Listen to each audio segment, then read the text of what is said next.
कर्नाटक सरकार ने एक बड़ा फैसला लेते हुए 2022-23 के शैक्षणिक सत्र से टीपू सुल्तान का महिमा मंडन करने वाले अध्याय को हटाने का निर्णय लिया है। इसके स्थान पर बच्चों को अहोम करकोटा राजवंश के बारे में पढ़ाया जाएगा। बताएंगे इन राजवंशों के बारे में। भारत में इतिहास को कैसे तोड़ मरोड़ कर वास्तविक जानकारी छिपाई गई, इसके एक नहीं अनेकों उदाहरण मिल जाएंगे। भारत के महान राजवंशों, उनके कालखंडों में स्थापित किए गए ऐतिहासिक धरोहरों के वर्णन के स्थान पर ऐसे चरित्रों का गुणगान किया गया जो इसके उपयुक्त नहीं थे। कुछ ऐसा ही एक मामला जुड़ा है टीपू सुल्तान से। दरअसल कर्नाटक में बच्चों के पाठ्य पुस्तकों में टीपू सुल्तान की महिमा का बखान किया गया। उसको राज्य सरकार ने हटाने का निर्णय लिया है।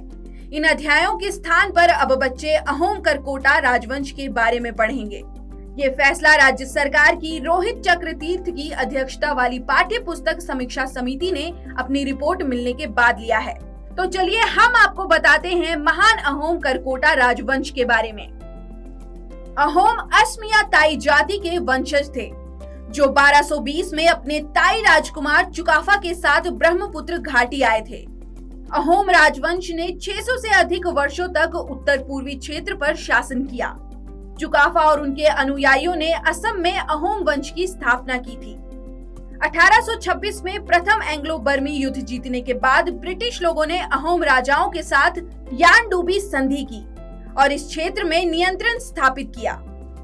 2011 के जनगणना के मुताबिक अब भारत में अहोम लोगों की जनसंख्या 20 लाख से ज्यादा है। करकोटा वंश की स्थापना 7वीं शताब्दी में दुर्लभ वर्धन ने गोनंद वंश के अंतिम शासक बालादित्य की हत्या करके की थी। करकोटा राजवंश ने 300 वर्षों तक कश्मीर पर शासन किया। करकोटा शासक वैष्णव संप्रदाय को मानते थे और उनके शासनकाल में कई विष्णु मंदिरों का निर्माण हुआ। करकोटा राजवंश के शासन के दौरान कश्मीर की संस्कृति अपने चरम पर पहुंची, साथ ही आर्थिक समृद्धि भी। भारत में अब भी बच्चों की पाठ्य पुस्तकों में ऐसी सामग्री परोसी जा रही है जो उनको दिग्भ्रमित करने के सिवाय कुछ नहीं कर रही। इसीलिए ऐसे अध्यायों को चिन्हित करके न केवल उनको हटाया जाना चाहिए, बल्कि उसके स्थान पर भारत की गरिमा बढ़ाने वाले और बच्चों को सही दिशा देने वाले ज्ञानवर्धक अध्यायों का समावेश करने की आवश्यकता है।